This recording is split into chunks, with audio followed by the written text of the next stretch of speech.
আমাৰ শিক্ষা ব্যৱস্থাত যদি মোগল আৰু ইংৰাজসকলে ভাৰতক কেনেকৈ গোলাম কৰিছিলে তাৰ জ্ঞান দিয়া হয়, তেতিয়া ছাত্ৰ-ছাত্ৰীৰ সেই জ্ঞানৰ পৰা কোনো ধৰণৰ উপকাৰ নহ'ব।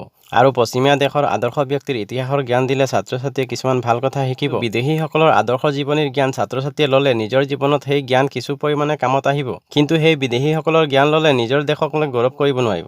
যাৰ ফলত ছাত্ৰ-ছাত্ৰীৰ মনত বিদেশীসকলৰ জ্ঞান লোৱাৰ বাবে নিজৰ দেশৰ প্ৰতি স্বাভিমান হেৰাই পেলাব। সেইবাবে নিজৰ দেশৰ আদৰ্শ ইতিহাসৰ জ্ঞান শিক্ষা ব্যৱস্থাত দিব লাগে। যাৰ পৰা ছাত্ৰ-ছাত্ৰীৰ সেই ইতিহাসৰ জ্ঞান লৈ দেশভক্তি ভাৱনা বৃদ্ধি হ'ব আৰু নিজৰ চৰিত্ৰ উন্নত হ'ব। উদাহৰণস্বৰূপে শ্ৰীৰাম, শ্ৰীকৃষ্ণ, সীতা, ৰুক্মিণী, মহাপুৰুষ শ্ৰীমন্ত শংকৰদেৱ, মাধৱদেৱ, স্বামী বিবেকানন্দ ইত্যাদিসকলৰ ইতিহাসৰ জ্ঞান দিলে ছাত্ৰ-ছাত্ৰীৰ চৰিত্ৰ উন্নত হোৱাৰ লগতে নিজৰ কৰ্ম সংস্কৃতি শুদ্ধ হ'ব। যাৰ ফলত ল'ৰা-ছোৱালীৰ মা-দেউতাকৰ প্ৰতি সন্মান বৃদ্ধি পাব আৰু ডাঙৰক সন্মান কৰিব শিকিব, যাৰ পৰা নিজৰ পৰিয়াল তথা সমাজত সুখ শান্তি বৃদ্ধি পাব।